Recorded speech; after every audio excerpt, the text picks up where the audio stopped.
Hello guys, welcome to the second part. And এটাই হচ্ছে পেহেলগামের last part, কারণ পেহেলগামে আমি খুব একটা ভিডিও টিডিও করিনি। তো চলো এই পার্টে আমি তোমাদেরকে দেখাবো আমরা ওখান থেকে কী কী শপিং করেছি, আর কোন কোন জায়গায় গেছিলাম এবং কোন কোন জায়গায় যাইনি এবং কেন, সবটাই তোমাদের সাথে এই ব্লগে আমি শেয়ার করবো। আমরা পেহেলগাঁওতে ছিলাম 24শে মার্চ, আর 22 তারিখে জানো 22শে এপ্রিল একটা অ্যাটাক হয়েছে, এবং অ্যাটাকটা যেখানে হয়েছে মানে মিনি সুইজারল্যান্ড যেই জায়গাটা, সেখানে আমরা মূলত যাইনি, কারণ আমাদের প্রথম থেকে একটা জিনিস ঠিক ছিল যে আমরা কোনো রকম কোনো ট্রাভেল করে আমরা অন্য কোথাও যাবো না, আর ওখানটায় শুধু ঘোরা করেই যাওয়া যেত, আর কোনো গাড়ির ব্যবস্থা বা হেঁটে যাওয়ার ব্যবস্থা ছিল না।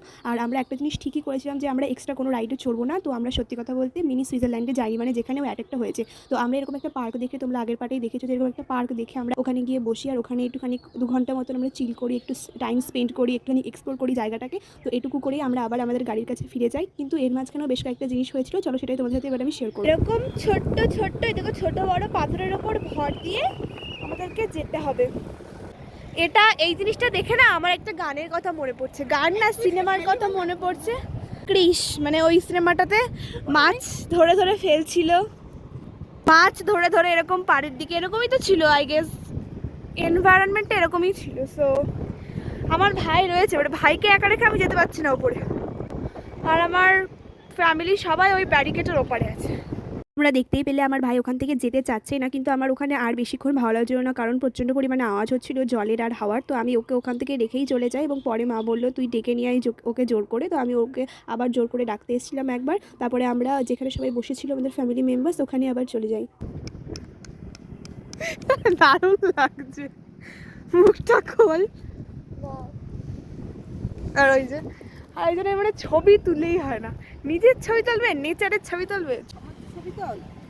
তোমার ছবি তুলে দিচ্ছি আমি কখন থেকে। ওখানে এমন কতগুলো লোক থাকে যারা বিভিন্ন জামা কাপড় বিক্রি করে পাশমিনা ওয়ার্কের ওপর। তো আমরা ওখান থেকে ওই শল বলে যেগুলোকে, পাশমিনা, ওগুলো চারটে নিয়ে নিই, এবং আমি আর আমার মা 2টো চুড়িদারও নিয়েছিলাম, যেটা তোমরা আমার বার্থডেতে দেখতে পাবে আমি পরবো সেই দিন। পেহেলগাঁও কিচ্ছু, বেতাব ভ্যালি কিচ্ছু ঘুরিনি, জাস্ট ঘোরা কমপ্লিট। এই যে কয়েকটা শপিং কিনে নিয়ে করেছি। এই দেখো এই মেয়েটা মুসলিম সেজেছে, কারণ এখানে মুসলিম বাসিন্দা। এতগুলো জিনিস কিনেছি যে আমাকে হাত ভর্তি করে বাড়ি যেতে হতো। এইভাবে না ভালো লাগবে, ভালো লাগবে, আমাদের গুলো দেখা যাচ্ছে।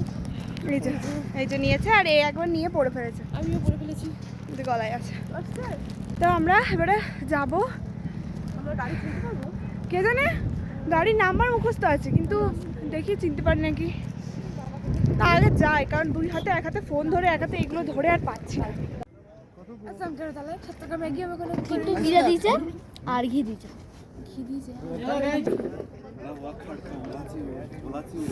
ওখান থেকে তেমন কেউই কিছু খায়নি। তো ভাই দেখলে একটা ম্যাগি নিল, এবং ওখান থেকে আমি আর আমার বোনও একটু একটু করে খেয়ে নিয়েছিলাম, কারণ ওয়াশরুমের প্রচণ্ড পরিমাণে সমস্যা ছিল। তারপর এরকম সানসেটের সঙ্গে এরকম ভিউ দেখতে দেখতে আমরা আমাদের পেহেলগাঁওয়ের হোটেলে পৌঁছে যাই ওই 7:30 নাগাদ। আমি অবশ্যই একটু পরে ঘুমিয়েও পড়েছিলাম, তাই যেটুকু ক্যাপচার করেছি সেটুকুই তোমাদেরকে দেখাচ্ছি। এবারে একবারে দেখা হচ্ছে তোমাদের সাথে হোটেলে গিয়ে।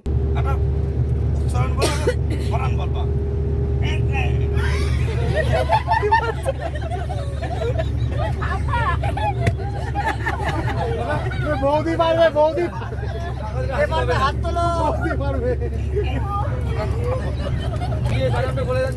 ওরে বাবা, গাঁওতে চলে এসেছি আজ এখন। সেই ওই তো মানে ওরকম একটা জায়গায় চলে এসেছি, কি জায়গাটার নাম জানি না, বাট পেহেলগাঁও মানে যার কথা ছিল সেটা বললাম। 7:15 বাজে আমরা ঢুকে বললাম। এই ঘরটা না মানে কেমন যেন, একটু লাইটটা একটুখানি কেমন যেন, মানে লাইটটা না একটু ডাল টাইপের, সেই জন্য মানে ঠিক মতো মুখ আসছে না আমার। তো আমি এখানে ব্লগটা এন্ড করছি। কালকে নয় সিমলা নয় মানালি যাবে, শুধু আজকে রাতের জন্য এখানে নাইট স্টে।